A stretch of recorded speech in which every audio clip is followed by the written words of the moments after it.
Tá joia. Boa noite a todos, aula do dia 5/11 de 2020. Vamos estar trabalhando aqui nosso texto número 10, se eu não me engano. Deixa eu ver aqui. Texto número 10, isso mesmo. Reflexões sobre a consciência da fenomenologia na abordagem centrada da pessoa. Texto do Sérgio Dias Cirino e do Castelo Branco, do Paulo Castelo Branco. Vamos lá então. Faculdade Nova Serrana FANS, curso de Psicologia, Teoria da Personalidade Existencial Humanista, professor Samuel Fazendeiro. Texto 10, como a gente já falou, reflexões sobre a consciência na fenomenologia e na abordagem centrada na pessoa, do Paulo Castelo Branco e do Sérgio Dias Cirino. Bom, logo no começo desse texto aqui, os meninos viram para a gente e falaram assim, ó, Samuel, negócio... Oi, pois não, querida? coloca na reprodução dos slides, que aí ele fica um pouco maior pra Ah, gente. desculpa. Eu acho que é esse aqui. Aí, isso. Deixa eu ver aqui. Aí, melhorou? Isso, melhorou. Perfeito. Então vamos lá. Bom, logo no começo, então, desse artigo, os meninos viram para a gente e falam assim, olha, esse artigo ele objetiva, mediante uma revisão narrativa, descrever noções de consciência em Carl Rogers, William James e Andy Bud Russell, para, em seguida, refletir sobre as controvérsias e possibilidades que estão implicadas na apropriação fenomenológica da abordagem centrada na pessoa. Vou dar uma parada aqui e vou falar um pouquinho sobre isso. Eu achei um pouco complicado essas referências que ele utilizou. Por quê? O Carl Rogers, beleza, da CP. O William James é da psicologia funcional. Então eu já acho que já tem uma distância quilométrica aqui. Mas ele justifica o que ele achou interessante. Particularmente eu discordo de alguns pontos, mas ele justifica. E o Edmund Husserl da fenomenologia, que teoricamente não era uma influência direta da CP, como a gente viu. O Rogers ele só foi ter contato com a fenomenologia bem depois, apesar da fenomenologia ter começado quase 100 anos antes, né? Para depois falar dessas junções, desses ajustes e das questões que ele considera interessantes e as questões que ele considera que não são bacanas nessa junção, que a gente vai ver lá nas conclusões só. Né? Ele vai primeiro fazer o lobby todo dele aqui. Até aqui, tá claro? Vocês entenderam o que ele falou, o que ele se propôs a fazer? Pegar 3 autores diferentes, de tempos diferentes, de percepções bem diferentes, e mostrar uma interlocução com possíveis contribuições e possíveis pontos controversos que também para ele não são interessantes. Quer dizer, um artigo que dá um puta de um trabalho você pegar 3 autores que não dialogam tão bem entre si assim. E o trabalho desses meninos foi um trabalho imenso para poder conseguir desenvolver esse diálogo. Vocês tiveram essa dimensão? Nossa senhora, que absurdo, já está com 10 minutos aqui. Vocês tiveram essa dimensão? Vocês conseguiram ver sobre isso?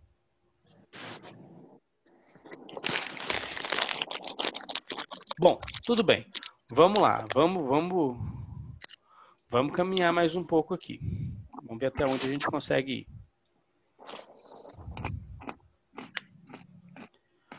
Bom, primeiro, então ele vai caracterizar para a gente o que é a ACP no Brasil. Ele vai falar dos avanços e das revisões na obra do Carl Rogers. Como que ele faz isso? Ele vai falar as diversas correntes que surgiram depois da questão da ACP e até mesmo, de certa forma, uma fase pós-rogeriana ou uma fase neo-rogeriana que a gente pode ver muito nos textos, principalmente da Virgínia Moreira, né? Quando ela fala de influências da ACP ou influências da ACP a partir de outras áreas, como a psicologia transpessoal, como a psicologia experiencial, como a psicologia da ACP mais clássica também no Brasil. Ou seja, no Brasil ele vê que o legado do Rogers ele foi bem difundido e ele foi para caminhos diversos. E ele demonstra isso logo na introdução do texto, falando como que essa obra do Rogers ela foi apropriada por outros autores e até mesmo ela sofreu, digamos assim, movimentos diferentes da original. né? Ele vê um reconhecimento nacional e internacional do que ele chama ACP brasileira, que já é esse apropriamento da obra do Rogers, e aí ele fala especificamente de autores como Goto, Bonahin Júnior, Virgínia Moreira e tantos outros que pegam um sentido da obra de Rogers, dentro daquelas fases que a Virgínia Moreira ela discute com a gente, para pensar nessa obra, né, na ACP, no Brasil especificamente. A partir disso, são feitas várias reflexões e ele pensa que essa ACP, então, aqui no Brasil, uma ACP genuinamente brasileira, digamos assim, seria uma ACP pós-rogeriana ou uma ACP até neo-rogeriana, que ela vai derivar aí de várias possibilidades, né, pós-Rogers. Até aqui, estamos tranquilos? Estamos juntos? Sim. Boa, vamos lá então. Eita. Oh, caramba. Não se trata mais então do pensamento do Rogers puro, né? Essa brasilidade da ACP, então, ela vai ter novas teorizações variadas que vão partir do Rogers, mas elas vão estar muito além do pensamento dele. Na verdade, até o próprio Rogers mesmo, ele nunca quis ser um purista, né, cristalizado em relação à própria teoria dele. Ele sempre achou que a teoria ia se desenvolver e ela ia se modificar com o tempo, e a ideia dele era esse movimento mesmo. Ele chegou a afirmar até na última visita dele no Brasil, em 85, lembrando que ele morreu, acho que foi em 87, se eu não me engano, que ele mesmo não era rogeriano, porque ele estava evoluindo, né? Ele estava pensando em outras abordagens.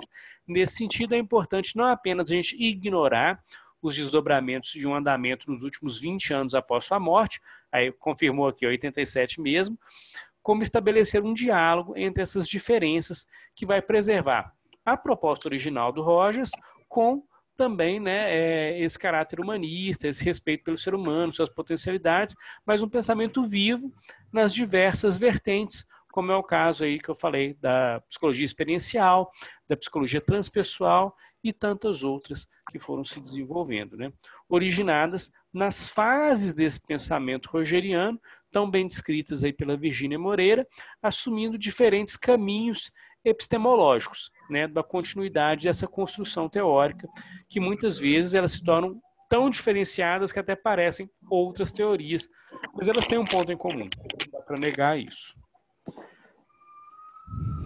Nesse sentido, então, a CP e a fenomenologia, ele vai falar que elas não tiveram um contato inicial, porque o próprio Rogers desconhecia essa fenomenologia, mas elas têm uma ligação muito forte, que é essa questão da consciência em si, né?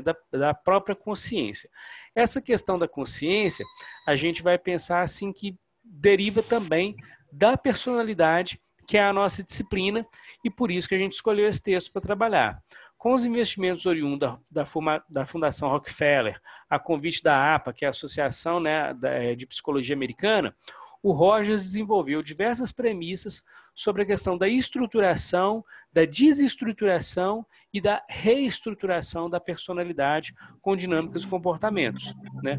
Algumas operacionalizações de condições clínicas necessárias e suficientes à mudança dessa personalidade.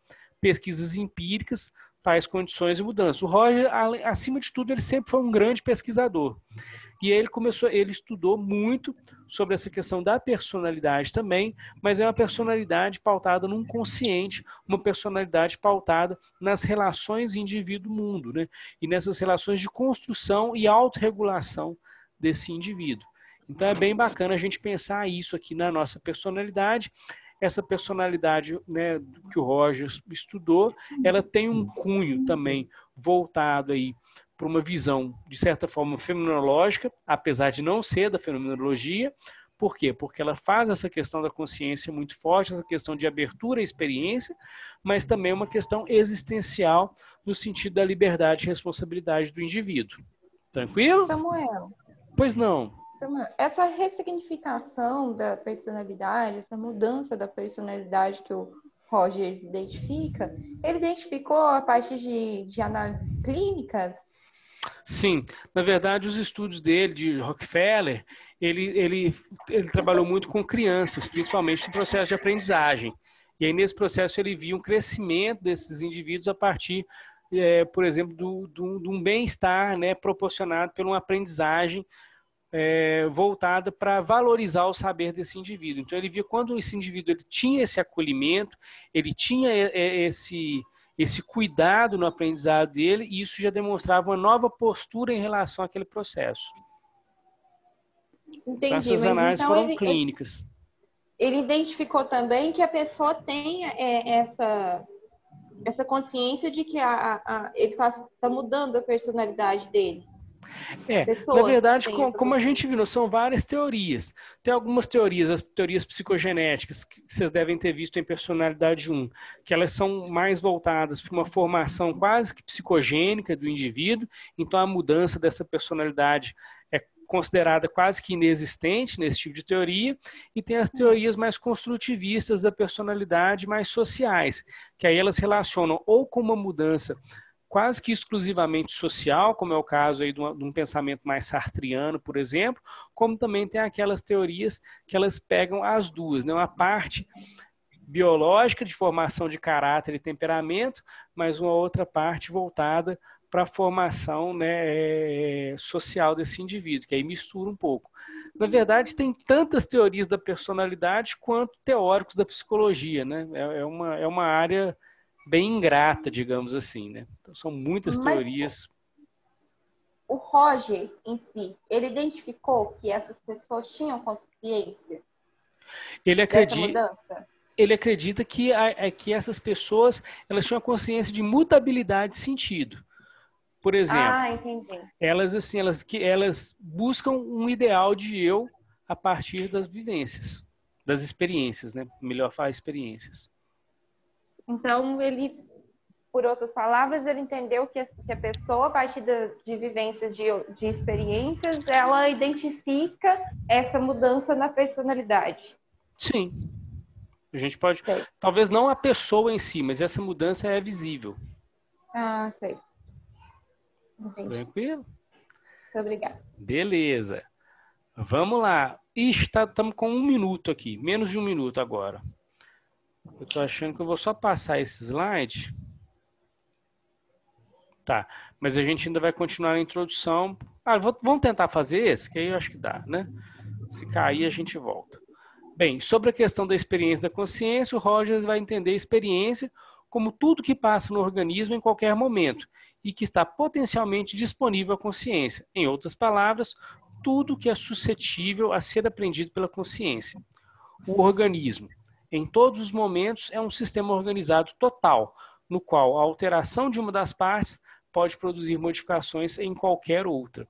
Você vê que essa teoria, então, de certa forma, ela se assemelha também, né, com a teoria gestáltica. Apesar de ser bem diferente, mas a matriz de pensamento é uma matriz também de ordem fenomenológica, então tem um assemelho aqui que a gente não pode esquecer.